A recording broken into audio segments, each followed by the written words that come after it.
Hello there, CryptoQ Media. I'm glad you decided to come back to my channel. Like you've probably heard 100 times before, I believe that Ripple and Stellar, or XRP and Xlm, have been selected. Watch this video to find out why this claim matters, if Ripple or Stellar have been chosen, and how the core assets of XRP and Xlm would fare in these initiatives. Those of you who have come back to the channel, I want to greet you now. Have Ripple and Stellar been chosen thus far? As we continue to investigate this, I believe these two players were chosen just for the amount of private meetings they had attended, as I have stated before and will say again. Every time you look over, there they are, sitting at the table.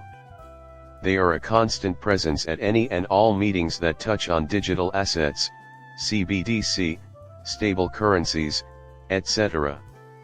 And a lot of people have tried to say that they aren't chosen, that it's all just a coincidence, but I don't buy that. People often call the World Economic Forum, which is among the world's largest organizations, the elite organization due to the influence it typically has. Their website boasts that they are partners with Stellar and Ripple. Now, this might hold a fair amount of reading material if you were interested.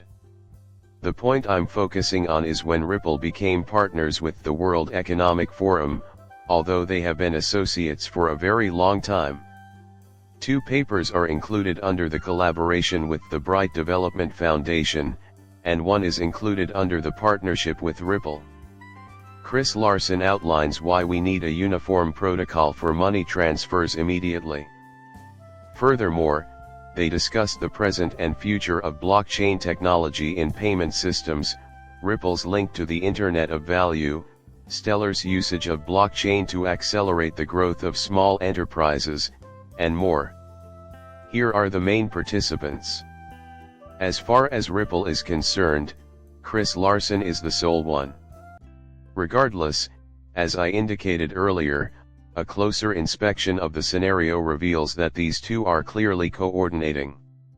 We still don't find anything when we include more recent occurrences, such Ripple being added to the BIS's cross-border payment task force in August 2023, almost a year ago. These announcements are extremely important because this task group includes a long list of people. My God, that is really ridiculous. It is hard to fathom what would have happened in terms of publicity, interest, and market value, especially for XRP, had this been revealed in 2017 or even 2020 or 2021. But now it all seems so mundane.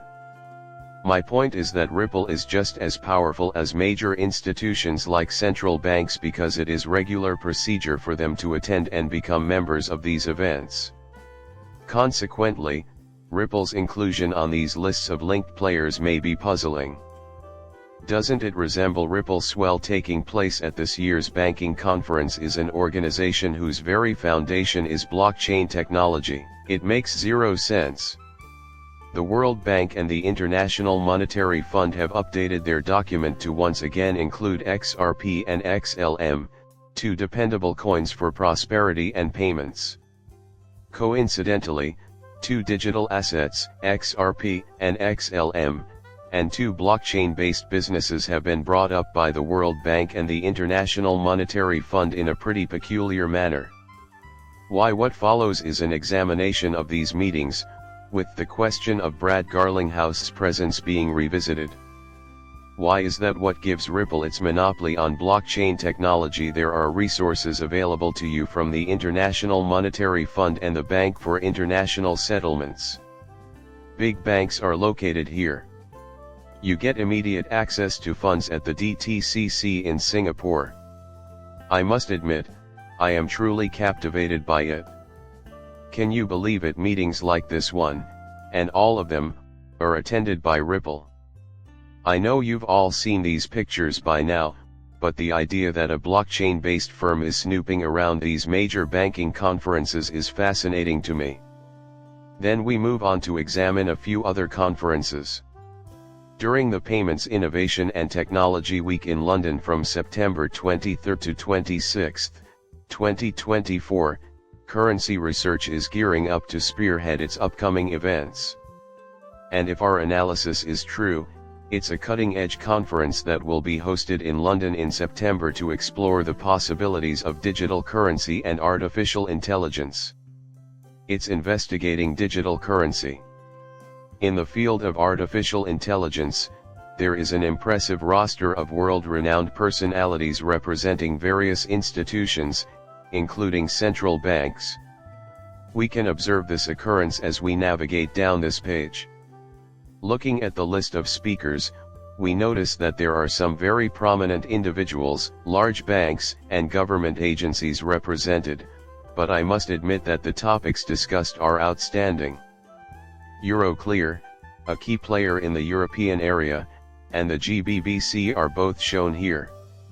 These initiatives have been initiated by a number of recognizable institutions, including Accenture, the Bank of England, and Fireblocks. On top of that, the IMF is present as well. Seeing the sponsors is possible if we keep scrolling down the list. Thus, Ripple is a sponsor. Notable sponsors include Stellar and Visa, among others. Nevertheless, evaluate the participating organizations based on their merit. Ripple is available beside the top-notch Development Foundation. It's interesting that they usually show up at big meetings like these, where other central banks' names are on display. This is the site of the Federal Reserve. Dude, it's really insane. Besides Ripple and the seller provided use of DLTs to match financial infrastructures, everything else is absent. Official documents from the International Monetary Fund, the World Bank, and the Bank for International Settlements highlight blockchain payment use cases. Big Shot, Seller, and Ripple are the three most prevalent. These materials only make reference to Ripple and Stellar. In other words, we are excluding Quant. Based on recent developments, it appears that Ripple and Stellar have been chosen for a very long time, probably over 5 years already. Back as far as, perhaps, 2015 or 2016 or so, there are records. In addition to the reality that thorough dissection. When it comes to using blockchain technology for monetary transactions, Ripple and Stellar are the two most well-known applications. Only two applications built on DLT, Ripple and Stellar, are specifically designed to work with financial systems. Also, don't forget the meeting that follows up on this with the US Department of Treasury. Now, this assembly featured a link between a circle and a chain. Just those two people round out the group. Since Ripple and Stellar are the only regulars at these kind of events, I find their meetings to be the most interesting. These two organizations are the only ones officially named on official documents among all the worldwide groups that have an impact on the financial sector.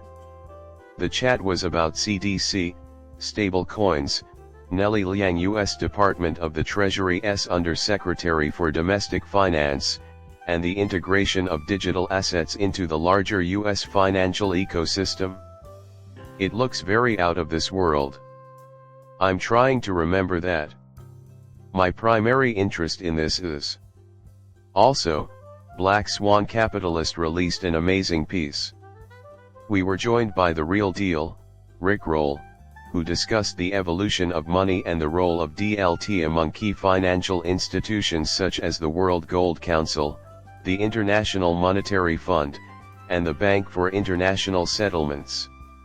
Notably, they have all banded together to support Ripple and Stellar in their promotion of XRP and Xlm.Xrp. What an interesting thing. What makes Ripple and the XRP coin so special? In your view, anyone who has watched my video has my sincere appreciation. Subscribing and liking my channel would mean the world to me.